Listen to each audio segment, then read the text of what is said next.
Hello dear students, welcome to the Gateway Classes. My name is Gulshan Kumar और मैं आपको पढ़ा रहा हूं इंजीनियरिंग मैथमेटिक्स 2। इंजीनियरिंग मैथमेटिक्स 2 में हमारी यूनिट चल रही है सीक्वेंस एंड सीरीज, और आज हमारा सीक्वेंस एंड सीरीज का लेक्चर नंबर 2 है।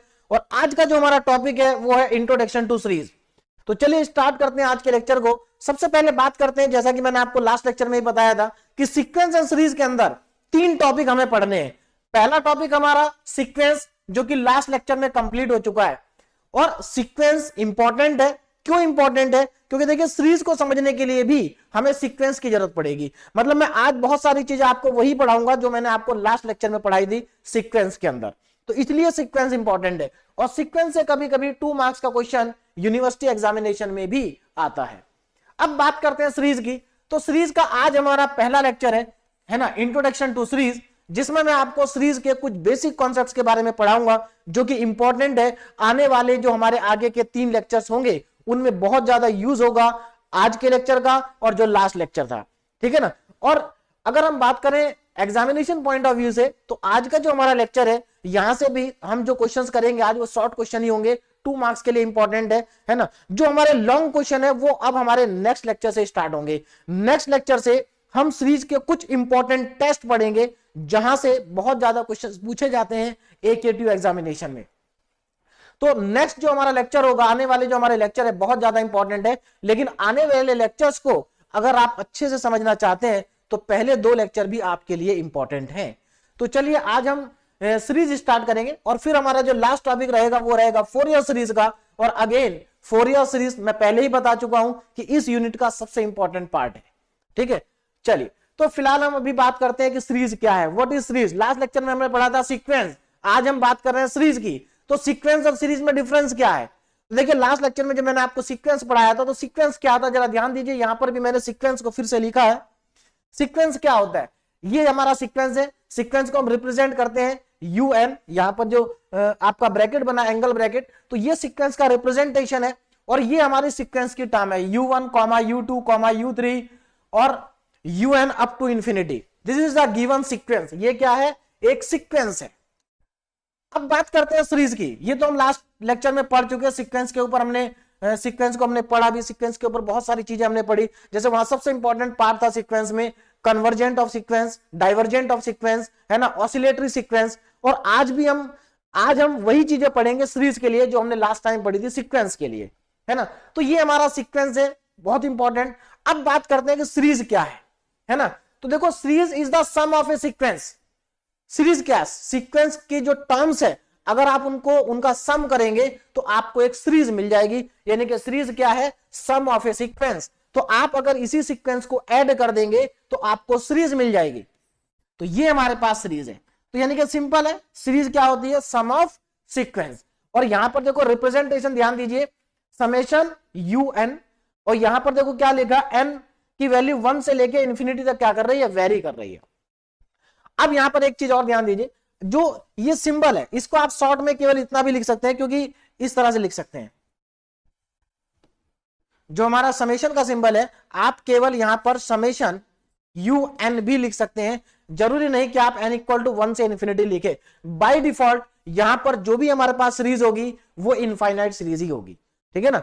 अगर मैं आपको बोल रहा हूं कि कोई सीरीज आपको गिवन है ना, अगर आपको क्वेश्चन में कोई सीरीज गिवन है तो उसको आप बाय डिफॉल्ट मान के चलेंगे कि वो इनफाइनाइट सीरीज ही है ना। तो जनरली आपको क्या गिवन होगा? Infinite series. तो इनफाइनाइट सीरीज के लिए आपको यहां n इक्वल टू 1 से लेकर इंफिनिटी तक लिखना जरूरी नहीं है। अगर आपने इतना भी लिखा है तो इसका मतलब भी इनफाइनाइट सीरीज ही है। तो ये तो हो गई हमारी सीरीज और ये हो गया हमारा सीक्वेंस। दोनों में डिफरेंस क्लियरली आपको दिखाई दे रहा है ना। चलिए तो ये हमारी सीरीज है। कुछ एग्जांपल देखो नीचे लिखे हुए, 2 एग्जांपल मैंने लिखे, जैसे 2 + 4 + 6 + 8। ये एक क्या है? हमारे पास सीरीज है। और आप बहुत अच्छे जानते हैं कौन सी सीरीज है? Arithmetic series, AP series, arithmetic progression. ये AP लिखा हुआ है। तो मैंने आपको लास्ट टाइम भी बताया था और अभी भी ध्यान दीजिए, एक्चुअल में जो सीरीज है, सीरीज तो किसी भी टाइप की हो सकती है। जो अर्थमेटिक AP सीरीज और GP सीरीज या HP सीरीज होती है वो एक स्पेशल टाइप की सीरीज है। बात समझ में आ रही है? तो यहां पर ये कौन सी सीरीज है? AP series. तो यहां पर जो ये सीरीज है, क्योंकि सम इसमें टर्म्स ऐड हो रही है तो ये भी सीरीज है। नीचे देखो 1 का स्क्वायर, 2 का स्क्वायर, 3 का स्क्वायर, अगेन ये भी क्या है? एक सीरीज है। सीरीज का मतलब है जहां पर जो टर्म्स लिखी हुई हैं वो किसी पैटर्न को अगर फॉलो कर रही हैं तो हम उसको सीरीज कहेंगे। बात समझ में आ रही है ना? जैसे सीक्वेंस में मैंने आपको बताया था कि अगर कुछ टर्म्स आपके पास लिखी हुई हैं और वो किसी पैटर्न को फॉलो कर रही हैं तो वो सीक्वेंस होगा। अब उन्हीं टर्म्स को अगर आप ऐड कर देंगे, ठीक है ना, ऐड कर दिया आपने, लेकिन वो किसी पैटर्न को फॉलो कर रही हैं तो वो सीरीज होगा। यहां पर देखो, यहां पर भी पैटर्न बन रहा है, 1 का स्क्वायर, 2 का स्क्वायर, 3 का स्क्वायर, 4 का स्क्वायर, यहां नेचुरल नंबर का स्क्वायर आ रहा है, तो आप बता सकते हैं कि इसके आगे 5 का स्क्वायर आएगा, तो ये सीरीज है, क्योंकि यहां पर क्या बन रहा है, पैटर्न बन रहा है यहां पर।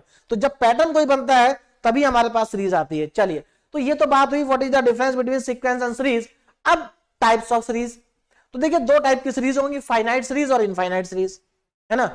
फाइनाइट एंड इनफाइनाइट, मतलब यहां पर जो टाइप्स ऑफ सीरीज मैं बता रहा हूं वो on the basis of terms के बेसिस पे बता रहा हूं, है ना। तो अगर नंबर ऑफ टर्म्स फाइनाइट है, फाइनाइट मतलब जिनको आप काउंट कर सकते हैं, काउंटेबल, अनकाउंटेबल जो होता है वो इनफाइनाइट होता है। अगर नंबर ऑफ टर्म्स फाइनाइट है तो वो सीरीज होगी, वो फाइनाइट सीरीज होगी। आप देखो ये फाइनाइट है, क्यों? क्योंकि यहां पर जो टर्म्स है वो 1 से स्टार्ट होकर n तक जा रही है, n क्या है, कोई नेचुरल नंबर है, काउंटेबल नंबर है, यानी कि नंबर ऑफ टर्म्स क्या है, काउंटेबल है। तो ये कैसे सीरीज हो गई, फाइनाइट सीरीज हो गई। अब इसके आगे आ जाओ, इनफाइनाइट कब होगा, इनफाइनाइट तब होगा जब ये सीरीज क्या होगी, नंबर ऑफ टर्म्स क्या होंगी, अनकाउंटेबल होगी, हम इनको काउंट नहीं कर सकते। देखो यहां पर देखिए, यहां पर क्या होता है, n 1 से लेके n तक जा रहा है केवल, यहां पर n की वैल्यू 1 से लेके इनफाइनाइट तक जा रही है, तो ये कैसे सीरीज हो गई, इनफाइनाइट, और ये कैसी हो गई, फाइनाइट। तो नंबर ऑफ टर्म्स अगर फाइनाइट है तो सीरीज भी फाइनाइट होगी, और नंबर ऑफ टर्म्स अगर इनफाइनाइट है तो सीरीज भी इनफाइनाइट होगी। तो मेरे ख्याल से इसमें तो कोई किसी को प्रॉब्लम नहीं है, सबको समझ में आ गया होगा। इंपॉर्टेंट पॉइंट यहां पर यह है कि अगर कहीं पर मैं बोल रहा हूं आपसे सीरीज, तो मैं कौन सी सीरीज की बात कर रहा हूं, इनफाइनाइट सीरीज। तो अगर सीरीज बोला जाएगा तो वो बाय डिफॉल्ट इनफाइनाइट होगी, अगर फाइनाइट है तो फाइनाइट वर्ड वहां पर यूज करना पड़ेगा। चलिए अब हम चलते हैं आगे। नाउ nth पार्शियल सम, अब ये क्या चीज है nth पार्शियल सम, जरा ध्यान दीजिए। जैसा मैंने अभी अभी आपको बोला कि आपके पास जो गिवन सीरीज होगी वो इनफाइनाइट होगी, कैसी होगी, इनफाइनाइट सीरीज होगी। अब हमें उस सीरीज का बिहेवियर चेक करना है। बिहेवियर क्या, बिहेवियर से क्या मतलब है मेरा, देखिए जैसे हमने लास्ट टाइम पढ़ा था सीक्वेंस का बिहेवियर, क्या पढ़ा था कि सीक्वेंस कन्वर्जेंट कब होगा, डाइवर्जेंट कब होगा और ऑसिलेटरी कब होगा। यही हम आज भी पढ़ेंगे, बस हम आज पढ़ेंगे सीरीज के बारे में कि सीरीज कन्वर्जेंट कब होगी, डाइवर्जेंट कब होगी और ऑसिलेटरी कब होगी। बात समझ में आ गई। तो जब आप बिहेवियर को चेक करेंगे, यानी कि कन्वर्जेंट और डाइवर्जेंट को चेक करेंगे, है ना, तो आपको क्या करना होगा, उस सीरीज का सम लेना होगा। क्या करेंगे आप, सीरीज का सम लेंगे। और अगर आप सीरीज का सम लेंगे तो देखिए सीरीज तो आपके पास इनफाइनाइट है, अब इनफाइनाइट सीरीज का सम कैसे ले, प्रॉब्लम क्रिएट होगी। तो उसके लिए क्या करते हैं, देखिए जो बिहेवियर इनफाइनाइट सीरीज का होगा, अगर हम उस इनफाइनाइट सीरीज में से n नंबर ऑफ टर्म्स को ले लें, n नंबर ऑफ टर्म्स को ले ले, तो जो n टर्म्स का बिहेवियर होगा वही इनफाइनाइट टर्म का बिहेवियर भी होगा। बात समझ में आ गई। जो n टर्म्स का बिहेवियर होगा वही बिहेवियर इनफाइनाइट टर्म्स का भी होगा। तो हम क्या करेंगे, हम उस इनफाइनाइट सीरीज में से n टर्म्स को ले लेंगे और n टर्म्स लेने के बाद उसका बिहेवियर को चेक कर लेंगे। तो इसलिए हमें क्या करना पड़ेगा, हमें n टर्म्स लेनी पड़ेंगी, तो हमें उन n टर्म्स का क्या निकालना पड़ेगा, सम।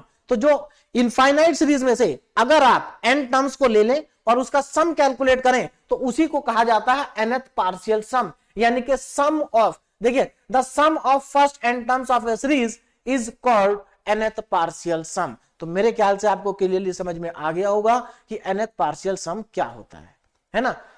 तो ये हमारे पास फॉर्मूला है, Sn से रिप्रेजेंट करेंगे u1 plus u2 plus u3 up to un। चलिए अब ये बात, उसके बाद लिखा है पॉजिटिव टर्म सीरीज, नाम से ही समझ में आ रहा है, ऐसी सीरीज जिसकी सारी टर्म्स क्या है, पॉजिटिव है, उसको क्या कहेंगे, पॉजिटिव टर्म सीरीज। चलिए अब आगे चलते हैं। इसके अलावा हमारे पास और भी आगे आएंगे, हम पढ़ेंगे पॉजिटिव टर्म सीरीज है, ये नेगेटिव टर्म सीरीज भी होती है जहां पर सारी टर्म्स क्या होती है, नेगेटिव होती है। ऑल्टरनेट सीरीज भी होती है जहां पर पॉजिटिव नेगेटिव दोनों आते हैं, है ना। चलिए अब आगे चलते हैं। नाउ अब जैसा मैंने आपको बताया, एक्चुअल में जो आज का जो हमारा लेक्चर है इसमें हम सीरीज के बिहेवियर के बारे में पढ़ेंगे, मतलब वो सीरीज कन्वर्जेंट कब है, डाइवर्जेंट कब है और ऑसिलेटरी कब है। कैसे पढ़ेंगे, उसका सम निकाल के। अब जैसा देखो सीरीज जो होती है हमारी, सीरीज की बहुत सारी वैरायटी है। अगर आप सीरीज को देखें तो सीरीज में बहुत सारी वैरायटी है, उसमें से कुछ वैरायटी इंपॉर्टेंट है, जैसे कि एपी और जीपी। देखिए सीरीज जैसे मैंने आपको पहले भी बताया था कि सीरीज में बहुत सारी वैरायटी और टाइप्स है, तो उसमें से जो एपी है, AP is AP GP and HP, ये तीन जो है स्पेशल टाइप की सीरीज है। और एपी, खास करके एपी और जीपी ये ज्यादा इंपॉर्टेंट है। जो एपी है, एपी सीरीज और जीपी सीरीज, ये आप लोगों को बहुत अच्छे से आती है, आप लोग पहले पढ़ते आ रहे हैं, 10th क्लास से आप इसको पढ़ते आ रहे हैं, arithmetic progression and geometric progression, है ना। तो अगर आपको कहीं एपी और जीपी दिखाई दे तो आप क्या कर सकते हैं, उसका बिहेवियर चेक कर सकते हैं। कैसे? उसका एपी का और जीपी का सम निकाल के।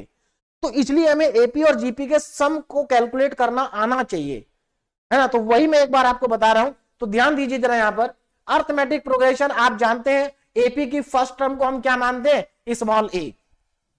एपी की फर्स्ट टर्म को किससे रिप्रेजेंट करते हैं, स्मॉल ए से जनरली, ये हमारा स्टैंडर्ड नोटेशन है। कॉमन डिफरेंस क्या होता है, स्मॉल डी, है ना। और यहां पर दो इंपॉर्टेंट फॉर्मूले जो कि आप पढ़ चुके हैं, कौन कौन से होते हैं, एक तो nth टर्म का फॉर्मूला और दूसरा सम ऑफ n टर्म्स का फॉर्मूला। दोनों ही फॉर्मूले इंपॉर्टेंट है ना। nth टर्म, एपी की nth टर्म का फॉर्मूला क्या होता है, a plus n minus 1 into D, और एपी की सम ऑफ n टर्म्स का formula n/2 2a plus n minus 1 into में डी। तो ये दो फॉर्मूले हमारे पास इंपॉर्टेंट है, सम ऑफ एपी, ठीक है ना, सम ऑफ एन एपी। क्लियरली समझ में आ गया सबको। अच्छा, इसमें एक फॉर्मूला और भी होता है, अगर आप देखें, मतलब इसको दूसरे तरीके से भी लिख सकते हैं। जो हमारा सम ऑफ एन टर्म्स है उसको आप ऐसे भी लिख सकते हैं, sum of n terms is equal to n/2 a plus l, है ना। याद आ गया होगा आपको। कब लगाते हैं इस फॉर्मूले को, जब हमें लास्ट टर्म पता हो, जब हमें सीरीज की लास्ट टर्म पता हो तो हम इस फॉर्मूले का यूज भी कर सकते हैं, n/2 a प्लस एल। तो ये हमारे पास अर्थमेटिक प्रोग्रेशन के कुछ इंपॉर्टेंट फॉर्मूले हैं, ठीक है ना, कुछ इंपॉर्टेंट फॉर्मूले। ये फर्स्ट टर्म, ये कॉमन डिफरेंस। आपको मालूम है एपी कैसे होती है, इस तरह से, first term a, second term A plus D, third term A plus 2d, है ना। इसी तरह से अगर आप चलते जाएंगे तो यहां पर आपके पास जो nth टर्म आएगी वो क्या आएगी, a plus n minus 1d, है ना। ये क्या होती है हमारी, इस तरह से हम अर्थमेटिक प्रोग्रेशन को लिखते हैं। चलिए अब चलते हैं जीपी पे, ज्योमेट्रिक प्रोग्रेशन यानी कि जीपी सीरीज। इसमें क्या है, फर्स्ट टर्म यहां पर भी हम ए से रिप्रेजेंट करते हैं, है ना। कॉमन रेशियो यहां पर देखो, यहां पर कॉमन रेशियो आता है आर, और यहां पर फर्स्ट टर्म ए और कॉमन डिफरेंस डी आता है। यहां कॉमन रेशियो है, उधर कॉमन डिफरेंस है। अब जरा ध्यान देना, यहां पर देखो, अब आपके पास फॉर्मूला, ये फॉर्मूला आपके पास, तीन फॉर्मूले यहां पर होंगे आपके पास। एक तो nth टर्म का, एपी जीपी की जो nth टर्म का फॉर्मूला है वो a इंटू आर की पावर n-1 है, ए आर n-1। उसके बाद यहां पर sum of n terms of GP, GP की n टर्म्स का फॉर्मूला देखो। अब ध्यान देना, यहां पर common ratio r, first term a, तो फॉर्मूला क्या होगा, a ब्रैकेट में 1 माइनस आर की पावर n और 1 माइनस आर, ये हमारे पास फॉर्मूला है। लेकिन ध्यान रखें, इस फॉर्मूले को तभी अप्लाई करना है जब आर की वैल्यू 1 से कम हो, कॉमन रेशियो क्या हो, 1 से कम। अगर कॉमन रेशियो 1 से कम है तो आप ये फॉर्मूला यूज करेंगे, और अगर कॉमन रेशियो आर की वैल्यू 1 से ज्यादा है तो आप नीचे वाला फॉर्मूला यूज करेंगे। तो ये अगेन तीनों फॉर्मूले हमारे लिए क्या है, इंपॉर्टेंट है, और सभी को याद होंगे, क्योंकि देखो ये बहुत बेसिक से फॉर्मूले हैं। जनरली बच्चा इनको नहीं बोलता है ना, क्योंकि वो इनको 10th में भी पढ़ता है, 11th में भी पढ़ता है, और कई बार 12th में भी इनका यूज कर ही लेता है। तो इसलिए सबको याद रहते हैं, जनरली इनको कोई भूलता नहीं है। तो इंपॉर्टेंट फॉर्मूले हैं जिनको हम यहां पर यूज करेंगे, ठीक है ना। चलिए अब अच्छा, जीपी को लिखते कैसे हैं, देखिए इस तरीके से, जीपी की फर्स्ट टर्म ए, जीपी की second term a r, GP की third term a r square, GP की fourth term a r cube. देखो अब पैटर्न को देखो, ये first term a, second term में एक बार आर आ रहा है, थर्ड टर्म में 2 बार आर आ रहा है, फोर्थ टर्म में 3 बार आ रहा है। तो अगर आप इसमें देखें, जब इसकी nth टर्म आएगी तो उसमें आर n-1 टाइम्स आएगा, क्योंकि यहां नंबर ऑफ टर्म्स कितनी है, n है। तो ये हमारा कुछ बेसिक था एपी और जीपी का, जिसका हम यूज करेंगे यहां पर। आगे देखिए नेक्स्ट, लिमिट, है ना। लिमिट के वैसे और भी फॉर्मूले हैं जो मैं आगे चल के आपको बताऊंगा। फिलहाल आपके लिए जो इंपॉर्टेंट है वो क्या है, ये लिमिट। लिमिट के फॉर्मूले, जैसे कि आप लिमिट पढ़ चुके हैं, क्लास 11th में भी आप पढ़ चुके हैं, 12th में भी आपने लिमिट का यूज किया है ना। तो यहाँ पर लिमिट के हमारे पास, क्योंकि लिमिट की यहाँ क्यों रिक्वायरमेंट है, आपने देखा लास्ट लेक्चर में भी कि अगर हमें किसी सीक्वेंस का कन्वर्जेंट या डाइवर्जेंट, या ये चेक करना है कि ऑसिलेटरी है, मतलब सीक्वेंस कन्वर्जेंट है या नहीं है, डाइवर्जेंट है या नहीं है, ऑसिलेटरी है या नहीं है, ये सब चेक करने के लिए हमें लिमिट कैलकुलेट करनी होती है। सिमिलरली आज हम सीरीज का बिहेवियर चेक करेंगे कि सीरीज कन्वर्जेंट है या नहीं, डाइवर्जेंट है या नहीं, ऑसिलेटरी है या नहीं। तो जब हम बिहेवियर को चेक करेंगे तो एक्चुअल में हम वहां लिमिट फाइंड आउट करेंगे। क्या फाइंड आउट करेंगे, लिमिट। तो लिमिट के दोनों फॉर्मूले इंपॉर्टेंट, इनका यूज होगा, आज नहीं लेकिन आगे चल के इनका यूज होगा, और भी फॉर्मूले मैं आपको बताऊंगा लिमिट के। तो अगेन लिमिट के फॉर्मूले इंपॉर्टेंट है ना। चलिए, और देखिए लिमिट को देख के घबराना तो बिल्कुल नहीं है, क्योंकि अगर आप सोचें कि लिमिट को हमें काफी समय हो गया पढ़े हुए, हम सब भूल गए हैं, तो ऐसा कुछ नहीं है। यहां पर जो हम लिमिट पढ़ने वाले हैं, या यहां पर जो हमें लिमिट कैलकुलेट करनी होगी, वो बहुत आसान होगी। मतलब इतनी आसान होगी कि आपने जो 11th क्लास में पढ़ा है ना, वहां तो लिमिट के जो क्वेश्चन थे वो बहुत हाई लेवल के थे, यहां बहुत लो लेवल के क्वेश्चन है, यहां बहुत सिंपल लिमिट आपको फाइंड आउट करनी है, तो घबराने की जरूरत बिल्कुल नहीं है, ठीक है ना। चलिए अब हम स्टार्ट करते हैं। तो देखिए एक्चुअल में जो हमें आज पढ़ना है, वो पढ़ना क्या है, कन्वर्जेंट सीरीज, डाइवर्जेंट सीरीज और ऑसिलेटरी सीरीज।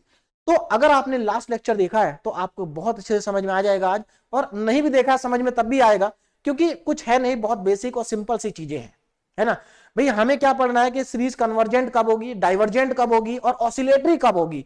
तो चलिए बात करते हैं, स्टार्ट करते हैं सबसे पहले कन्वर्जेंट सीरीज। तो सबसे पहले हमारे पास क्या आ गया, कन्वर्जेंट सीरीज। अब जरा ध्यान देना, a series is said to be convergent. एक सीरीज को कन्वर्जेंट कब कहेंगे, किसी भी सीरीज को कन्वर्जेंट कब कहेंगे, तो जरा ध्यान देना।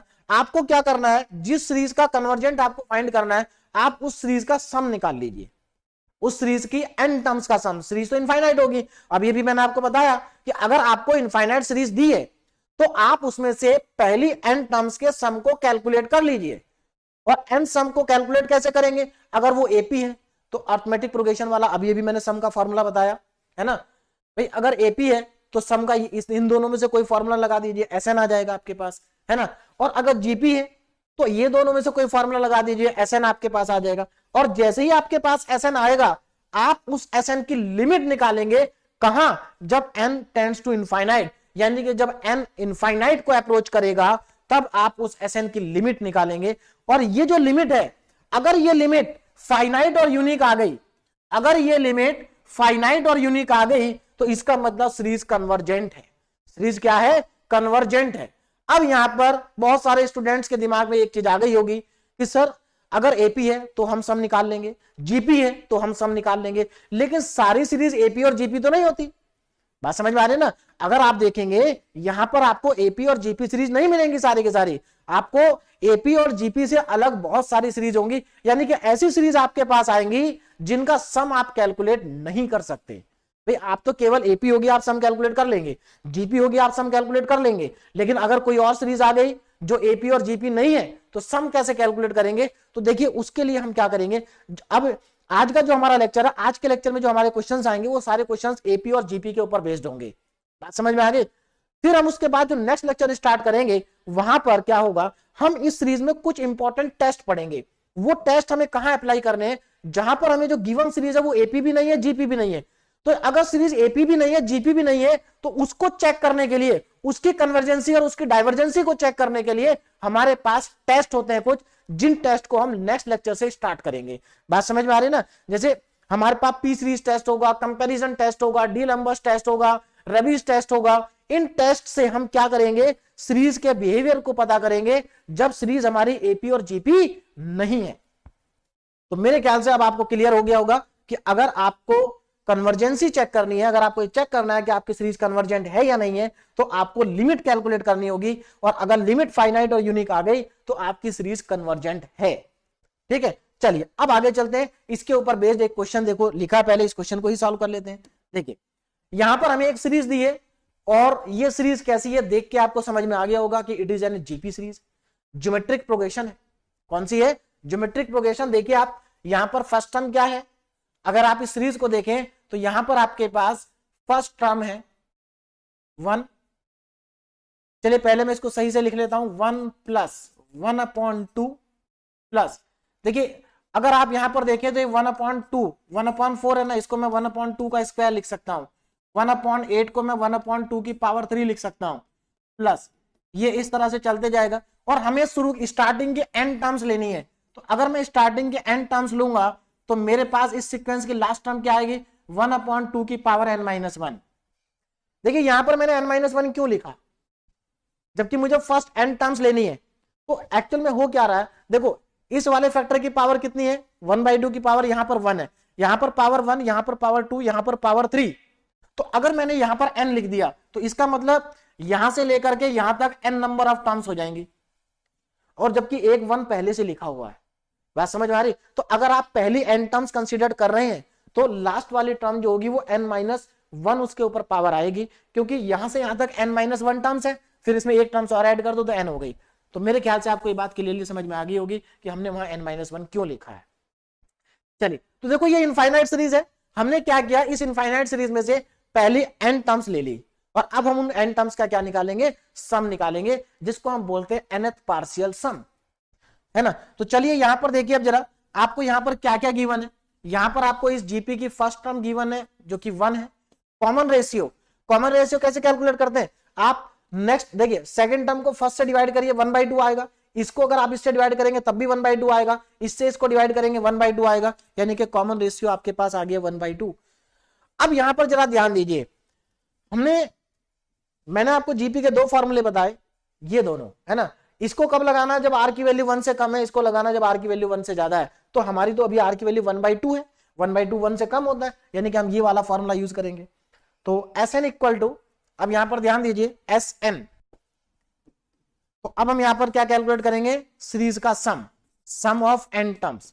Sn equal to a 1 minus r की power n upon 1 minus r। तो ये हमारा फॉर्मूला हो गया।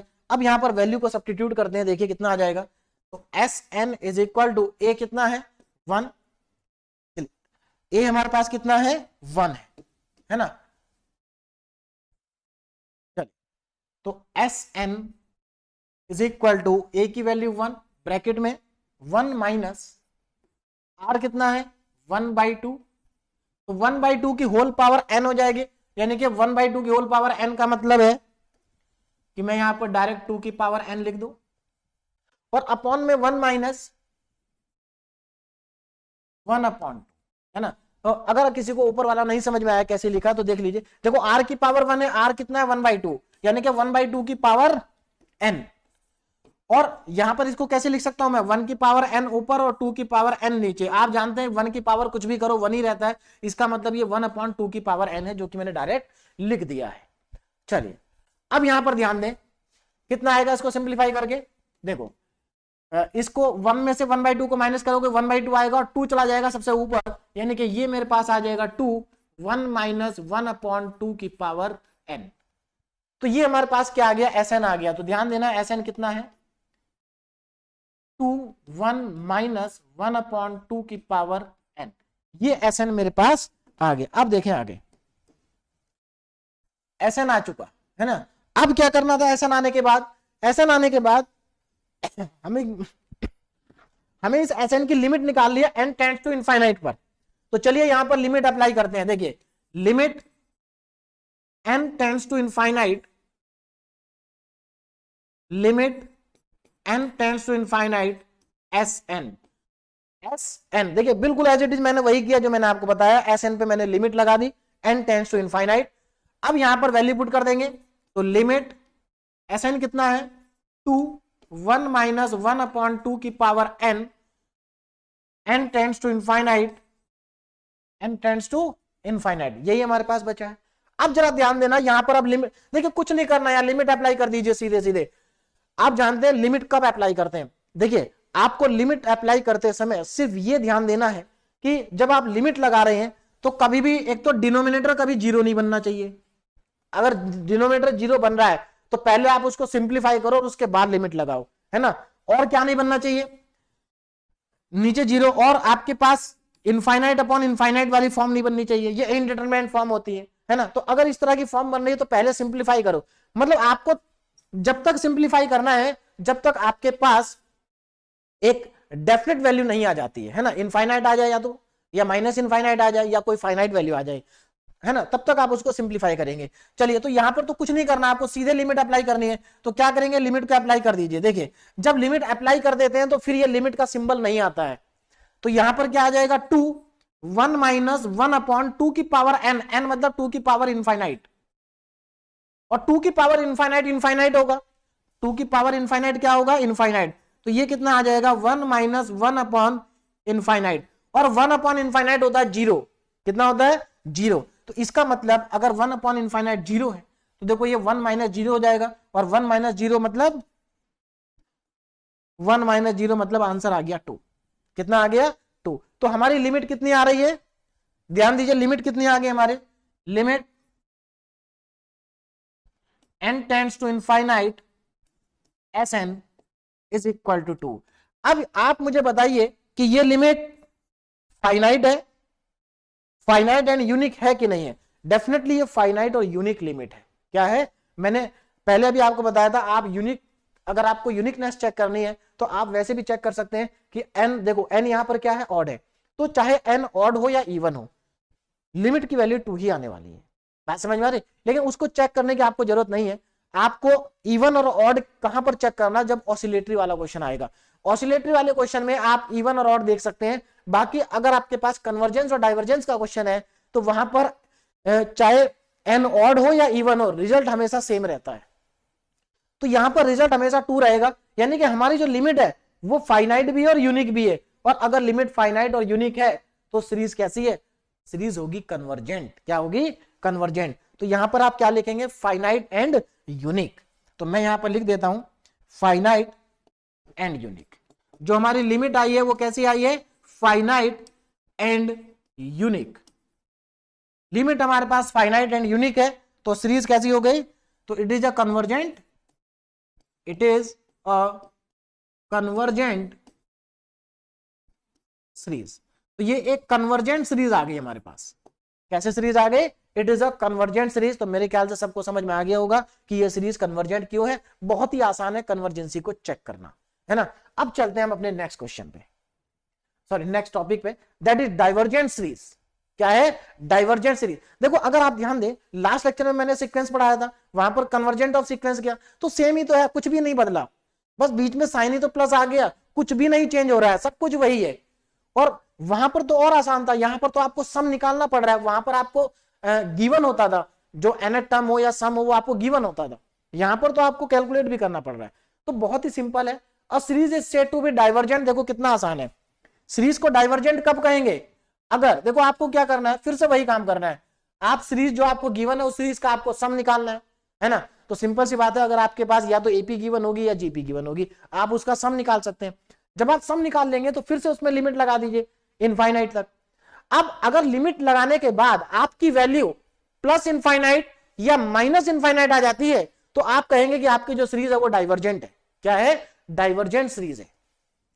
देखिए कन्वर्जेंट का मतलब होता है कि सीरीज किसी वैल्यू पर जाकर रुक जाएगी, कन्वर्ज हो जाएगी वो, है ना। डाइवर्जेंट का मतलब होता है सीरीज डाइवर्ज होती जा रही है, मतलब वो एक्सटेंड ही होती जा रही है। चलिए अब यहां पर ध्यान दीजिए, test the convergence of the series. हमारे पास ये सीरीज लिखी हुई है और हमें इसकी कन्वर्जेंसी चेक करनी है। तो देखो क्या है, 1 + 2 + 3 + 4 + 5, ये हमारे पास वैल्यू है ना। अगर आप ध्यान से देखो, यहां पर देखो ये जीपी सीरीज थी, अगर आप देखोगे वैल्यू 1 बड़ा है, देखो यहां पर 1 सबसे बड़ी वैल्यू लिखी, यहां 1/2 है, यहां 1/4 है, यानी कि वैल्यू लगातार डिक्रीज हो रही है। क्या हो रही है? डिक्रीज हो रही है। तो कहीं ना कहीं जाके तो सीरीज कन्वर्ज होगी। जबकि अगर आप यहां देखें तो ये सीरीज इंक्रीज होती जा रही है, तो ये तो कहीं कन्वर्ज होगी नहीं, ये इंक्रीज ही होती जाएगी। तो इसका मतलब देखते ही पता चल रहा है कि डाइवर्जेंस सीरीज है। लेकिन हमें देख के नहीं बताना, हमें चेक करके बताना है। तो चलिए चेक करते हैं। तो सबसे पहले तो आप मुझे बताएं कि ये कौन सी सीरीज दिखाई दे रही है? 1 2 3 4 5 ही लिखा है ना। तो सीरीज क्या है हमारे पास? 1 2 3 4 5। तो 1 2 3 5, 1 2 3 4 5 कौन सी सीरीज होती है? AP. It is an AP. Simple सी बात है, क्या है? एक अर्थमेटिक प्रोग्रेशन है। तो it is an AP, it is an AP. तो ये हमारे पास एपी सीरीज है। और अगर ये एपी सीरीज है तो इसमें देखते हैं कि ए कितना है और कॉमन डिफरेंस कितना है। ए की वैल्यू 1 है, फर्स्ट टर्म 1 है, कॉमन डिफरेंस भी 1 है, फर्स्ट टर्म भी 1 है और कॉमन डिफरेंस भी 1 है। चलिए फर्स्ट टर्म पता चल गया, कॉमन डिफरेंस पता चल गया। अब क्या करते हैं? सीरीज का सम निकाल लेते हैं। और सीरीज का सम का फॉर्मूला आपको अभी बताया मैंने, है ना। तो चलिए यहां पर क्या निकाल लेते हैं? सीरीज के सम लगा देते हैं। तो यहां पर हमें एन टर्म्स की सीरीज का सम निकालना है। तो यहां पर लास्ट में ध्यान रखना एक चीज का, कि हमें लास्ट में केवल एन टर्म्स तक जाना है। कहां तक जाना है? एन टर्म्स तक जाना है। तो कहां तक की टर्म्स लेनी है, प्लस, यानी कि लास्ट टर्म हमारी क्या होनी चाहिए, n टर्म्स हमें लेनी है। ये तो इनफाइनाइट सीरीज थी ना, इनफाइनाइट में से हमें कितनी टर्म्स लेनी है, n, जैसे हमने यहां पर n ली थी। चलिए, तो यहां पर अब हमारे पास आ जाएगा फॉर्मूला। फॉर्मूला क्या होता है, सम ऑफ n टर्म्स का Sn equal to n upon 2a plus n minus 1d, ये हमारे पास होता है formula sum of n terms of a AP. चलिए वैल्यू पुट कर देते हैं, तो Sn is equal to n upon 2, a की वैल्यू कितनी है 1, तो यहां पर 2 आएगा, plus n minus 1, common difference कितना है, कॉमन डिफरेंस अगेन हमारे पास क्या है 1 है, तो यही बचेगा। Sn is equal to n upon 2, अंदर कितना बचेगा 2 प्लस n माइनस 1, तो यानी कि मेरे पास आ गया Sn इक्वल टू, यहां पर 1 बचेगा, तो n into n plus 1 upon 2। और ये तो स्टैंडर्ड फॉर्मूला भी है, मेरे ख्याल से सभी को याद भी रहना चाहिए, याद रहता है सभी को कि पहले n नेचुरल नंबर का जो सम होता है वो n into n plus 1 upon 2 होता है। अच्छा, इसको आप डायरेक्ट भी निकाल सकते हैं, तो दूसरे वाले फॉर्मूले से। एक और फॉर्मूला मैंने आपको बताया, सम ऑफ, अगर आपको लास्ट टर्म पता हो, अगर आपको लास्ट टर्म पता हो तो आप ये फॉर्मूला भी लगा सकते हैं। इसकी लास्ट टर्म क्या है n, तो यहां पर देखो पुट कर दो, n अपॉन 2 तो बाहर लिखा है, फर्स्ट टर्म 1 है और लास्ट टर्म n है, तो देखो डायरेक्ट आ गया। बात समझ में आ गई? तो कैसे भी आप चाहें तो कर सकते हैं, कोई प्रॉब्लम नहीं है। चलिए, तो आपके पास सम आ गया, लेकिन आपको करना क्या है, आपको करना है चेक इसकी कन्वर्जेंसी, जिसके लिए आपको अप्लाई करनी होगी लिमिट। तो चलिए अब मैं यहां पर लिमिट को अप्लाई कर देता हूं। देखिए, तो limit n tends to infinite, n tends to infinite Sn equal to में वैल्यू पुट कर दीजिए, limit n tends to infinite, और Sn कितना है n प्लस 1 अपॉन 2। अब इसकी लिमिट हमें अप्लाई करनी है और कैलकुलेट करना है। देखो जरा ध्यान से देखो, अगर यहां पर देखो, यहां पर अगर, चलिए इसको थोड़ा सिंप्लीफाई करके लिखता हूं मैं, हालांकि कुछ करने की जरूरत नहीं है इसमें। Limit n tends to infinite, ये हमारे पास आ जाएगा n square plus n divided by 2। अब एक बात बताओ मुझे, अगर मैं n की जगह लिमिट लगा दूं, इस यहां पर इनफाइनाइट पुट कर दूं, तो क्या आएगा, इनफाइनाइट का स्क्वायर इनफाइनाइट होगा, यहां इनफाइनाइट, तो इनफाइनाइट का स्क्वायर इनफाइनाइट ही आएगा, plus infinite, infinite plus infinite infinite ही आएगा, इनफाइनाइट को किसी से भी डिवाइड करो इनफाइनाइट ही आएगा, यानी कि कुल मिला के कुछ करने की जरूरत ही नहीं है, सीधे इसका आंसर इनफाइनाइट ही आएगा। तो लिमिट कितनी आ गई, इनफाइनाइट आ गई। तो यहां पर देखो क्या लिखा था, अगर आपके पास या तो लिमिट इनफाइनाइट आ जाए या लिमिट माइनस इनफाइनाइट आ जाए, दोनों में से कोई, दोनों नहीं आनी चाहिए। ऐसा नहीं कि एक ही प्रॉब्लम में इनफाइनाइट भी आ रही है और माइनस इनफाइनाइट भी आ रही है और प्लस इनफाइनाइट भी आ रही है, फिर तो वो ऑसिलेटरी सीरीज हो जाएगी, या तो प्लस इनफाइनाइट या माइनस इनफाइनाइट। अगर दोनों में से कुछ भी आता है तो हमारी जो सीरीज है वो कैसी होगी, डाइवर्जेंट होगी। ठीक है ना, सीरीज क्या होगी, डाइवर्जेंट। तो यहां पर हम क्या लिखेंगे, therefore the hence given series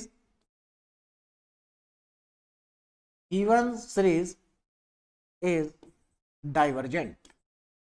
series कैसी हो गई, डाइवर्जेंट होगी। तो कितना आसान है चेक करना कन्वर्जेंसी को और डाइवर्जेंसी को। अब चलते हैं आगे। Now oscillatory series, oscillatory series हालांकि ये बहुत ज्यादा इंपॉर्टेंट नहीं है, लेकिन फिर भी एक बार समझ लेते हैं कि क्या होती है ऑसिलेटरी सीरीज, क्योंकि हमें सब मालूम होना चाहिए, क्योंकि हमारे ज्यादातर जो अब हम आगे पढ़ेंगे वो हम कन्वर्जेंस और डाइवर्जेंस। देखिए अगले 2-3 लेक्चर में हमें कन्वर्जेंस ऑफ सीरीज और डाइवर्जेंस ऑफ सीरीज इसी पर फोकस करना है। ठीक है ना, चलिए तो इसको एक बार समझ लेते हैं, कभी कभी 2 नंबर में पूछा जा सकता है इसके ऊपर बेस्ड क्वेश्चन भी, है ना।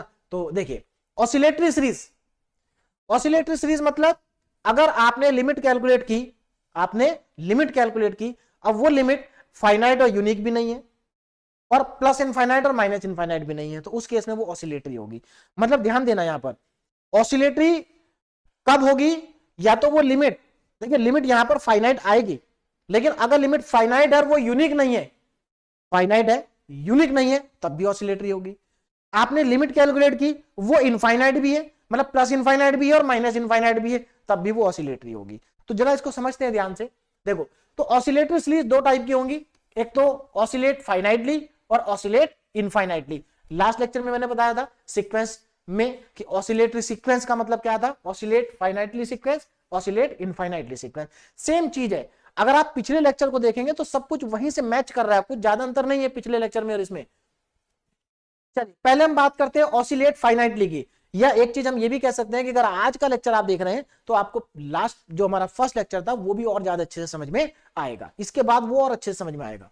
चलिए oscillate finitely, A series is oscillate finitely, एक सीरीज फाइनाइटली ऑसिलेट कब करेगी ये हम बता रहे हैं। देखो जरा ध्यान से, लिमिट Sn, फिर से आपको Sn निकालना है और उसकी लिमिट निकालनी है n टेंड्स टू इनफाइनाइट पर। तो अगर ये लिमिट फाइनाइट आती है लेकिन यूनिक नहीं आती है, ध्यान से समझना, अगर फाइनाइट आती है और यूनिक नहीं आती है इसका मतलब क्या है, जैसे आपके पास फाइनाइट लिमिट आई लेकिन वो दो आ गई, जैसे एक आ गई +1 एक आ गई -1, तो फाइनाइट तो है लेकिन यूनिक नहीं है। तो फाइनाइट है यूनिक नहीं है, इसका मतलब ऑसिलेट कर रही है फाइनाइटली, सीरीज क्या कर रही है, ऑसिलेट कर रही है फाइनाइटली। या इसी चीज को हम ऐसा भी कह सकते हैं, फ्लक्चुएट बिटवीन फाइनाइटली, लिमिट जो है फ्लक्चुएट कर रही है, फाइनाइट तो है लेकिन फ्लक्चुएट कर रही है, तब भी हम उसको क्या कहेंगे, ऑसिलेट फाइनाइटली। तो मेरे ख्याल से ये बहुत अच्छे से आपको समझ में आ गया होगा कि ऑसिलेट फाइनाइटली का मतलब क्या है। चलिए अब इसके ऊपर बेस्ड एक क्वेश्चन देख लेते हैं। देखो जरा, ये लिखा है examine the nature of series. अब ये एक सीरीज लिखी है, इसका नेचर को हमें पता करना है कि इसका नेचर क्या है। इनफाइनाइट सीरीज है, 1 -1 +1 -1 +1 -1, ये हमारे पास सीरीज है। देखिए मैं लिखता हूं 1 -1 +1 -1 +1 -1 +1 -1 और प्लस, ये ऐसे ही चलती जाएगी कहां तक, इन्फिनिटी तक, है ना। तो अब अगर आप इसको ध्यान से देखें, जरा यहां ध्यान से समझते हैं इसको, एक्चुअल में यहां हो क्या रहा है ना। देखो अगर आप यहां पर इस सीरीज को अगर आप ध्यान से देख रहे हैं तो देखो क्या हो रहा है, यहां पर 1 -1 +1 -1 +1 ऐसे कुछ चल रहा है। अगर मैं इस सीरीज का सम निकालूं, अगर मैं इस सीरीज का सम निकालूं तो क्या आएगा इसका सम, जरा इधर ध्यान से देखिए। इसको हमें फॉर्मूला लगाने की जरूरत नहीं है, इसमें कोई एपी जीपी का फॉर्मूला नहीं लग रहा है, डायरेक्ट पता चल जाएगा। देखो मैंने यहां पर लिखा Sn, देखो जो Sn होगा, जरा इसको ध्यान से समझिए, Sn जो हमारे पास Sn होगा भाई वो या तो 0 होगा या 1 होगा। देखो क्यों, पहली टर्म पॉजिटिव है, दूसरी टर्म निगेटिव है। अगर मैं पहली दो टर्म का सम लूं, अगर मैं फर्स्ट 2 टर्म का सम लूं तो 0 आ रहा है ना। अगर मैं पहली 3 टर्म का सम लूं, अगर मैं पहली 3 टर्म का सम लूं, यानी कि अगर चलिए पहले मैं फर्स्ट टर्म का सम कितना है, देखिए S1 का मतलब है एक टर्म का सम, तो पहली टर्म क्या है 1, एक टर्म का सम है 1, दो टर्म का सम है 3 0। अगर मैं 3 टर्म का सम लूं, पहले 3 नंबर को ऐड करो, 1 -1 +1 यानी कि 1 आएगा। उसके बाद अगर मैं फर्स्ट 4 टर्म का सम लूं, अगेन 0 आ जाएगा। देखो आप पहले 4 टर्म का सम ले लो, 0 आएगा। अगर आप S5 लोगे तो फिर से 1 आ जाएगा, S6 लोगे तो 0 आ जाएगा। यहां से क्या पता चल रहा है, यहां से ये पता चल रहा है अगर हम नंबर ऑफ टर्म्स, हमें इसमें से n नंबर ऑफ टर्म्स को उठाना है, मैंने पहले बता चुका हूं हम इनफाइनाइट सीरीज का सम नहीं निकालते, हम n नंबर ऑफ टर्म्स का सम निकालते हैं। तो मुझे इसमें से n नंबर ऑफ टर्म्स को उठाना है। अब अगर ये n मेरे पास ऑड नंबर हुआ, क्या हुआ, ऑड, अगर n मेरे पास ऑड हुआ तो मुझे सम मिलेगा n। अगर मैं इसमें से 99 टर्म्स को उठा लूं तो मुझे सम कितना मिलेगा, 99 टर्म्स का 1 मिलेगा। और अगर मैं 100 टर्म्स को उठा लूं तो सम मिलेगा 0। क्यों, क्योंकि देखो पैटर्न पता चल गया कि अगर नंबर ऑफ टर्म्स इवन है तो 0 मिल रहा है, नंबर ऑफ टर्म्स ऑड है तो 1 मिल रहा है। इसका मतलब इस सीरीज का जो सम होगा या तो 0 होगा या 1 होगा। 0 कब होगा, इफ n इज इवन, अगर n इवन है तो सम 0 होगा। 1 कब होगा, इफ n इज ऑड, अगर ऑड है तो 1 होगा। तो मेरे ख्याल से ये आपको सबको समझ में आ गया होगा। अब मुझे क्या करना है, इसकी लिमिट निकालनी है। क्या निकालनी है, लिमिट। अब जरा ध्यान दीजिए, अगर मैं यहां पर लिमिट निकालता हूं, limit Sn n tends to infinite, Sn n tends to infinite, तो इसमें कैलकुलेट करने की जरूरत ही नहीं, 0 आएगा इस वाले पार्ट का। अगर n ऑड है, देखो 0 आएगा कब, इफ n इज इवन। भाई 0 की लिमिट तो 0 ही आएगी ना, और 1 की लिमिट 1 ही आएगी, कांस्टेंट है ना। तो limit n tends to infinite Sn Sn मतलब 1 की लिमिट, तो 1 की लिमिट 1 ही आ जाएगी। कब? इफ, देखो यहां पर आप Sn की जगह 0 रखोगे तो 0 ही आएगा, और 1 रखोगे तो 1 ही आ जाएगा आपके पास।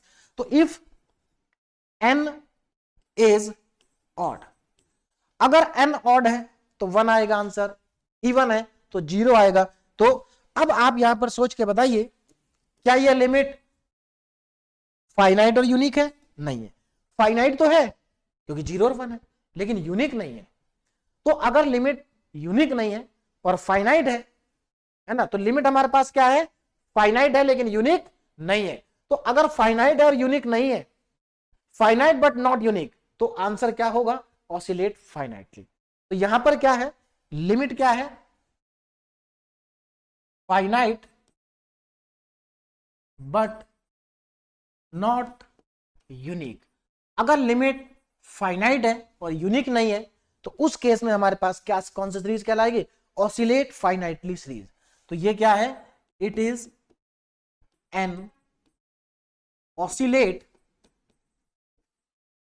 फाइनाइटली, है ना, ऑसिलेट फाइनाइटली। तो ये ऑसिलेट फाइनाइटली सीरीज है। तो मेरे ख्याल मतलब ऑसिलेटरी सीरीज है, ऑसिलेटरी सीरीज का एक टाइप है। तो मेरे ख्याल से बहुत आसान था, समझ में आ गया होगा सबको, है ना। अब हम चलते हैं आगे। Oscillate infinitely, a series is oscillate infinitely if, देखिए इनफाइनाइटली ऑसिलेट कब करेगी, जरा ध्यान देना। If Sn equal to fluctuates between minus infinity to plus infinity. मतलब अगर आपकी जो लिमिट है एक बार प्लस इनफाइनाइट आ जाए और एक बार माइनस इनफाइनाइट आ जाए, इसका मतलब आपकी जो सीरीज है वो फ्लक्चुएट कर रही है माइनस इंफिनिटी से लेके प्लस इंफिनिटी तक। इसलिए जो सीरीज, और उस सीरीज का जो नाम होगा वो ऑसिलेट फाइनाइटली इनफाइनाइटली होगा। जैसे यहां पर एग्जांपल देखो इसका, examine the nature of series. अब यहां पर ये सीरीज लिखी हुई है हमारे पास, देखिए क्या है, 1 1 -2 +3 -4 +5 -6 प्लस, ये इनफाइनाइट तक जा रही है। अब जरा ध्यान देना, अब इसमें भी हम वही कॉन्सेप्ट लगाते हैं जो अभी हम कर रहे थे। अगर मैं इसमें पहली टर्म का सम लूं, अगर आपसे पूछूं कि इस सीरीज की फर्स्ट टर्म का सम क्या है, तो 1 होगा, है ना। अच्छा इधर ऑड लिख लेता हूं, इधर इवन। और इसकी पहली दो टर्म का सम क्या है? देखो फर्स्ट टू टर्म का सम है 1 और -2, तो -1 आएगा। अच्छा तो फर्स्ट टर्म का सम हो गया, पहली दो टर्म का सम हो गया। अब पहली तीन टर्म का सम, फर्स्ट थ्री टर्म का सम, देखो पहली तीन टर्म को कैलकुलेट करो, 1 + 3 4 हो गया, 4 - 2 2, तो पहली तीन टर्म का सम +2। अच्छा पहली फोर टर्म का सम, फर्स्ट फोर टर्म यहां तक है, देखो माइनस का 6 और प्लस का 4 यानी कि -2 आ रहा है। उसके बाद पहली 5 टर्म का सम, पहली 5 टर्म को काउंट करना है। तो देखो पहली 5 टर्म्स को अगर मैं काउंट करूं तो 1 और 3 4 और +5 9 तो हो गया पॉजिटिव, और माइनस का 6 यानी कि 3 आएगा। यहां पर अगर आप कैलकुलेट करोगे S5 और S6 पहली 6 टर्म का सम, तो देखो यहां तक 3 आ रहा था यानी कि 3 - 3 3 - 6 -3 आ जाएगा। यानी कि पैटर्न तो यहीं से पता चल गया। अगर नंबर ऑफ टर्म्स इवन है तो सम क्या आ रहा है, -1 -2 -3। तो अगर मैं इसी को आपसे पूछूं कि पहली, अगर यहां पर मेरे पास नंबर ऑफ टर्म्स अगर मैं इवन लूंगा, अब जरा यहां पर देखो राइट साइड में मैं लिख देता हूं इसका, यहां से देखिए इस पैटर्न से हमें क्या पता चल रहा है।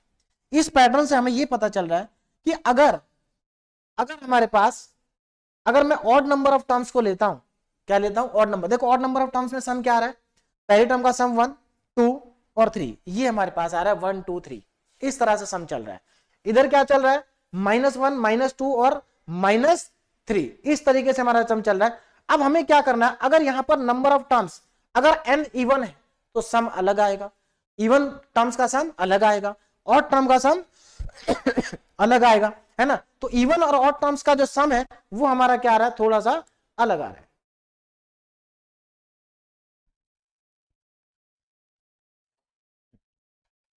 तो यहां पर अगर हम नंबर ऑफ टर्म्स को ऑड लेंगे तो सम कितना आएगा, ये हमें यहां पर दिखाई दे रहा है।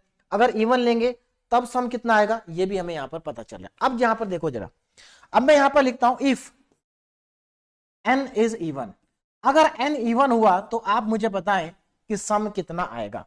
तो अगर n इवन हुआ तो सम ऑफ n टर्म्स का सम क्या होगा? देखो अगर n इवन है, n अगर इवन है तो सम ऑफ n टर्म्स क्या होगा? जरा ध्यान से देखो, अगर पहले 2 टर्म का सम ले रहे हैं तो -1 आ रहा है, पहली 4 टर्म्स का ले रहे हैं तो -2 आ रहा है, पहली 6 टर्म्स का सम ले रहे हैं तो -3 आ रहा है, हाफ हो रहा है उधर जाके, है ना। अगर 6 टर्म्स है तो सम कितना है? -3 है। तो इसका मतलब यहां से हमें डायरेक्ट पता चल रहा है कि जो वैल्यू होगी, अगर नंबर ऑफ टर्म्स, देखो नंबर ऑफ टर्म्स 6 है तो सम -3 है, अगर नंबर ऑफ टर्म्स n है तो सम माइनस का n/2 होगा। मेरे ख्याल से ये बात आपको क्लियरली समझ में आ गई कि सम कितना आ रहा है? -n/2। अच्छा, इफ n इज ऑड, अगर n ऑड हुआ अगर n ऑड हुआ तो यहां पर देखो क्या हो रहा है, ऑड के देखिए अगर n ऑड हुआ तो हमारे पास Sn देखिए कितना आएगा, ध्यान से देखिए Sn। अब यहां जरा ध्यान देते हैं, S5, अगर S5 है तो हमें वैल्यू 3 मिल रही है, इसका मतलब अगर मैं 5, ये 3 का मतलब क्या, अगर मैं 5 में 1 ऐड कर दूं और 2 से 1 ऐड करूं तो 5 + 1 6 हो जाएगा, और उसको 2 से डिवाइड कर दूं तो मेरे पास 3 आ जाएगा। इसका मतलब Sn कितना हो जाएगा? n + 1/2। तो देखो अगर n इवन है तो सम ये होगा, अगर n ऑड है तो सम ये होगा। बस हो गया हमारा क्वेश्चन कंप्लीट। अब हमें क्या करना है? अब हमें यहां पर फॉर्मूला लगा देना है लिमिट का, है ना। तो चलिए लिमिट निकालते हैं। देखिए limit n tends to infinite Sn, ये कब निकाल रहा हूं मैं? If n is odd. अगर n ऑड है, या पहले n इवन निकाल लेते, इफ n इज इवन तो देखो लिमिट कितनी आ जाएगी? Limit n tends to infinite, और इवन के केस में फॉर्मूला क्या था Sn का? n-n/2। अब यहां पर अगर आप लिमिट लगाएंगे, n की जगह इनफाइनाइट पुट करेंगे तो इनफाइनाइट ही आएगा, यानी कि आंसर आ गया माइनस का इनफाइनाइट। ठीक, अब यहां पर दूसरा पार्ट कैलकुलेट कर लेते हैं। इफ n इज ऑड, अगर n ऑड हुआ इस केस में क्या होगा? देखिए limit n tends to infinite Sn, value रख दें, limit n tends to infinite Sn कितना ऑड के केस में? n + 1/2, n + 1/2। अब जरा ध्यान दीजिए, अगर यहां पर मैं n की जगह इनफाइनाइट रखता हूं तो ये तो इनफाइनाइट ही आएगा, और क्या आएगा? प्लस में इनफाइनाइट आएगा, प्लस में इनफाइनाइट। तो इसका मतलब क्या हुआ कि हमारे पास जो Sn है वो प्लस इनफाइनाइट भी आ रहा है और माइनस इनफाइनाइट भी आ रहा है। इसका मतलब क्या है कि ये फ्लक्चुएट कर रहा है minus infinite and plus infinite के बीच में, है ना। तो क्या होगा यहां पर? क्या लिखेंगे आप? इट फ्लक्चुएट, यानी कि fluctuate between plus infinite and minus infinite. तो अगर ऐसा है तो सीरीज क्या होगी? Therefore it is an oscillate infinitely series, oscillate infinitely, oscillate infinitely. तो मेरे ख्याल से सबको समझ में आ गया होगा, बहुत सिंपल से क्वेश्चन थे, कुछ नहीं करना है ना, लिमिट को चेक करना है बस। चलिए अब आगे चलते हैं। नाउ अब देखिए ये तो हमारा हो गया, हमने कन्वर्जेंस ऑफ सीरीज भी पढ़ लिया, डाइवर्जेंस भी पढ़ लिया, है ना, और ऑसिलेटरी सीरीज भी हमने पढ़ लिया। इसमें से इंपॉर्टेंट क्या है? कन्वर्जेंट सीरीज और डाइवर्जेंट सीरीज बहुत इंपॉर्टेंट है, और कन्वर्जेंट और डाइवर्जेंट सीरीज को हम आने वाले लेक्चर्स में बहुत डिटेल में भी पढ़ने वाले हैं। चलिए अब नेक्स्ट लेक्चर से पहले कुछ इंपॉर्टेंट टर्म्स बची हैं, वो मैं आपको और बता देता हूं। ये सब हमें अगले जो हमारे लेक्चर्स होंगे उसमें बहुत ज्यादा हेल्प करेंगी, तो ध्यान दीजिए ना। Geometric series and their nature, मतलब जो हमने ज्योमेट्रिक सीरीज मतलब वही हमारी जीपी, है ना। तो हम थोड़ा सा जीपी के बारे में और थोड़ा सा एक्स्ट्रा यहां पर इंफॉर्मेशन है, ध्यान दीजिए क्या है। An infinite geometric series with common ratio R, यहां पर इनफाइनाइट ज्योमेट्रिक सीरीज लिखी हुई है जिसका कॉमन रेशियो आर है ना, ये हमारे पास है। तो अभी तो मैंने आपको बताया कि सम निकालें, सम निकालने के बाद उसका कन्वर्जेंसी या डाइवर्जेंसी को चेक करें, लेकिन यहां पर कुछ इंपॉर्टेंट पॉइंट्स है आपके पास जिससे आपको देखते ही आप बता सकते हैं कि ये सीरीज कन्वर्जेंट होगी या डाइवर्जेंट होगी। ध्यान दीजिए क्या है, अगर आपके पास कोई ज्योमेट्रिक सीरीज दी हुई है और उसका कॉमन रेशियो आर है, क्या है? कॉमन रेशियो आर है, तो देखो क्या होगा। अगर कॉमन रेशियो आर है आपके पास और आर की जो वैल्यू है वो अगर +1 और माइनस सॉरी 1 से, यहां पर ध्यान दीजिए, इसकी जो वैल्यू है यहां पर थोड़ा सा गलत लिखा है ना, देखो आपकी अगर वैल्यू, इसको मैं करेक्ट कर देता हूं, देखो यहां पर थोड़ा सा, एक मिनट, इसको मैं दोबारा लिख देता हूं, है ना। देखिए ध्यान दीजिए जरा,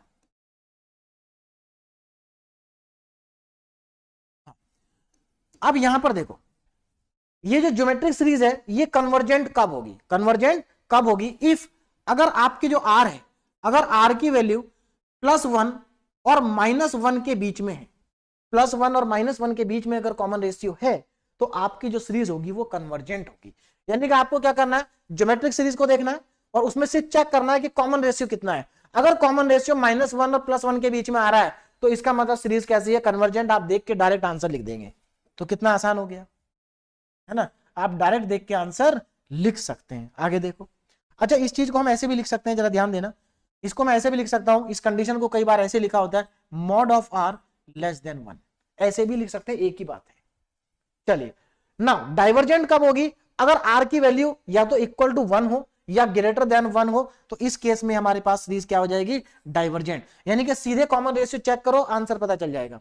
ठीक, ऑसिलेट फाइनाइटली, यानी कि ऑसिलेट फाइनाइटली कब करेगी, अगर कॉमन रेशियो -1 के इक्वल है। देखो ध्यान देना, -1, देखो -1 यहां इंक्लूड नहीं है, ध्यान देना, यहां जो वैल्यू है आर की वो -1 और 1 के बीच में है, इक्वल नहीं है। बात समझ में आ रही, यहां आर ना तो 1 के इक्वल है ना ही आर -1 के इक्वल है। यहां पर जो आर है वो 1 के इक्वल भी हो सकता है और उससे ज्यादा भी हो सकता है। यहां पर जो आर है वो -1 के इक्वल है। अगर आर -1 के इक्वल हुआ तो ऑसिलेट करेगी फाइनाइटली, और अगर आर की वैल्यू -1 से कम हुई तो ऑसिलेट करेगी इनफाइनाइटली। ये आप चीज ध्यान रखेंगे, है ना। चलिए अब इसके ऊपर बेस्ड क्वेश्चन देखो जरा, डायरेक्ट देख के आंसर बता सकते हैं। जैसे ये सीरीज है, test the nature of the following series, इस सीरीज के हमें नेचर को चेक करना है। तो आपको देखते ही समझ में आ गया कि ये ज्योमेट्रिक सीरीज है, जीपी सीरीज लिखी हुई है। तो यहां पर सिर्फ आपको क्या करना है, इसका कॉमन रेशियो फाइंड करना है। कितना क्या फाइंड करना है, कॉमन रेशियो। देखो इसकी फर्स्ट टर्म क्या है 1, सेकेंड टर्म क्या है 1/4। तो कॉमन रेशियो कैसे निकालते हैं, फर्स्ट टर्म को डिवाइड कर दो सेकेंड टर्म से, यहां पर सेकेंड टर्म को डिवाइड कर दो फर्स्ट टर्म से। तो अगर आप 1/4 को डिवाइड करेंगे 1 से तो 1/4 ही आ जाएगा। तो यहां पर इस सीरीज का कॉमन रेशियो 1/4 है, और 1/4 क्या है, 1/4, तो इसका मतलब r जो है वो <1 है। भाई r की वैल्यू 1/4 है, 1/4 क्या है, 1 से कम है वैल्यू, है ना। कौन सी कंडीशन सेटिस्फाई हो रही है, यानी कि r की वैल्यू -1 से +1 के बीच में, -1 से +1 के क्या है, बीच में है। तो सीधे सीधे हमारे पास r 1/4 है, यानी कि <1 है। तो यहां से आप सीधे सीधे क्या कह सकते हैं, इस कंडीशन के अकॉर्डिंग आप सीधे सीधे बोल सकते हैं कि it is a convergent series. क्या है, it is a convergent series, it is a convergent series, ये एक कन्वर्जेंट सीरीज है। डायरेक्ट आपने कॉमन रेशियो को देख के बता दिया कि ये कन्वर्जेंट है। इसके आगे देखो next, test the nature of the series, इसका नेचर चेक करो। अगेन ये क्या है, जीपी है, क्योंकि कॉमन रेशियो सेम है। आप सेकंड टर्म को फर्स्ट टर्म से डिवाइड करो 4/3 आएगा, इस टर्म को इससे डिवाइड करो तब भी 4/3 आएगा। इसका मतलब कॉमन रेशियो क्या है, 4/3, ठीक है ना। तो देखो इस तरह से लिख सकते हैं, इट इज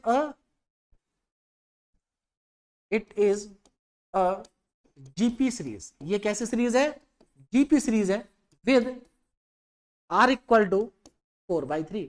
इसका कॉमन रेशियो कितना है, 4/3 है। और 4/3 की वैल्यू क्या है, ये तो ग्रेटर देन 1 है। और अगर 4/3 ग्रेटर देन 1 है तो इसका मतलब कंडीशन कौन सी सेटिस्फाई हो रही है, डाइवर्जेंट की।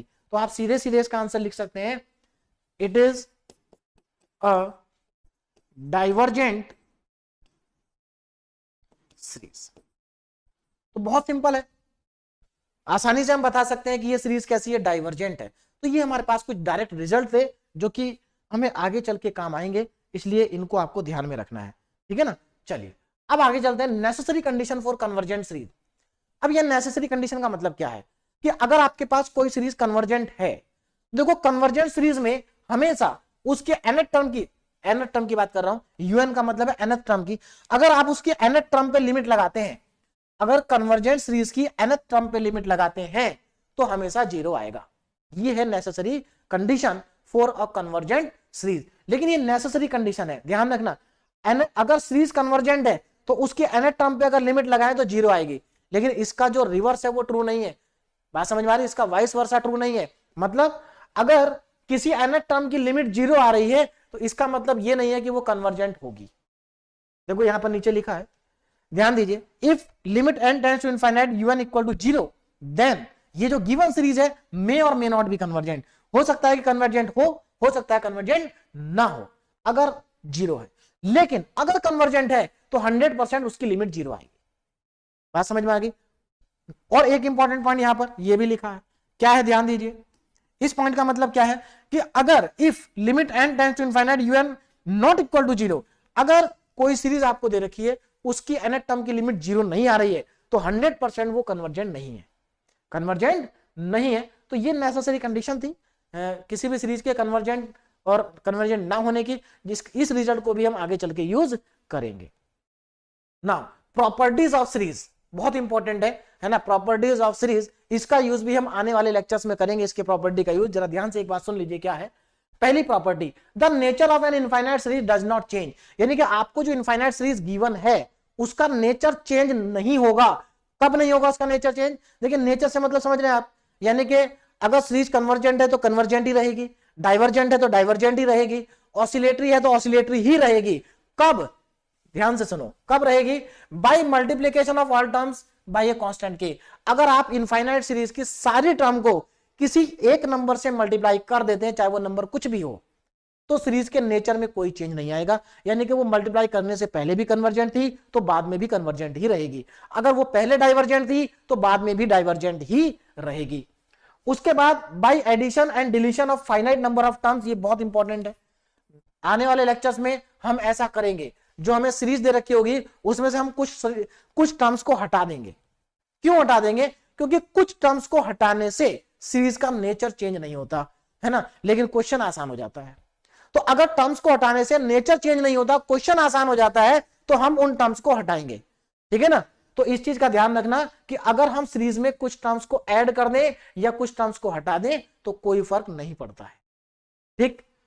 उसके बाद इफ टू सीरीज, अगर मान लो हमें दो सीरीज दे रखी हैं और दोनों सीरीज कन्वर्जेंट है और हमने दोनों सीरीज को ऐड कर दिया, मतलब उनकी कॉरेस्पॉन्डिंग टर्म्स को ऐड कर दिया, तो जो नई सीरीज मिलेगी ना वो भी कन्वर्जेंट ही होगी, यानी कि उसका नेचर भी चेंज नहीं होगा।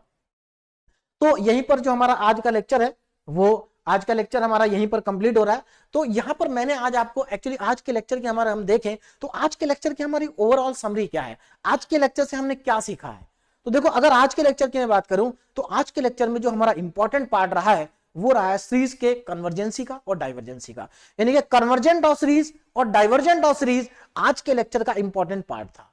आने वाले लेक्चर्स में हम कन्वर्जेंट और डाइवर्जेंट के बारे में बात करेंगे, ठीक है ना। दूसरी इंपॉर्टेंट बात, जो हमारे पास कन्वर्जेंट, देखिए अगर हमारे पास पॉजिटिव टर्म की सीरीज दे रखी है तो वहां केवल कन्वर्जेंसी और डाइवर्जेंसी होती है, ऑसिलेटरी नहीं होती है। तो ऑसिलेटरी सीरीज ज्यादा नहीं आएगी आगे, और आगे जो हम पढ़ेंगे वो पढ़ेंगे कन्वर्जेंसी एंड डाइवर्जेंसी। तो ये बहुत इंपॉर्टेंट टॉपिक था आज का हमारा। अब यहाँ पर मैंने कुछ 2-3 क्वेश्चन जो है आपको प्रैक्टिस के लिए दिए, बहुत सिंपल क्वेश्चन है, डायरेक्ट हो जाएंगे, है ना, सिंपल से क्वेश्चन है। तो ये डीपीपी के। तो अब जो हमारा नेक्स्ट लेक्चर आएगा, लेक्चर नंबर जो हमारा 3 होगा series and sequence and series का, वो बहुत इंपॉर्टेंट होगा। मतलब आने वाले अब सारे लेक्चर बहुत इंपॉर्टेंट है, इंपॉर्टेंट जो हो चुके वो भी है। क्यों? क्योंकि आने वाले लेक्चर्स अच्छे से समझ में आएंगे अगर आप पहले 2 लेक्चर्स को समझ लेंगे, ठीक। तो यहीं पर आज का लेक्चर हमारा कंप्लीट हो गया है। अभी आप इन क्वेश्चंस को, जितने भी क्वेश्चन मैंने आपको कराए हैं, जो भी मैंने आपको पढ़ाया है, उसको एक बार अपने आप पढ़िए, कॉपी में क्वेश्चंस को सॉल्व करिए, क्योंकि जब तक आप मैथ में क्वेश्चन सॉल्व नहीं करेंगे, प्रैक्टिस नहीं करेंगे, किसी के भी पढ़ाने का आपको कोई फायदा नहीं होगा। फायदा तभी है जब आप पढ़ें और उसके बाद क्वेश्चंस को प्रैक्टिस करें, ठीक है ना। तो इन क्वेश्चंस को आप प्रैक्टिस करिए। Okay, thank you so much.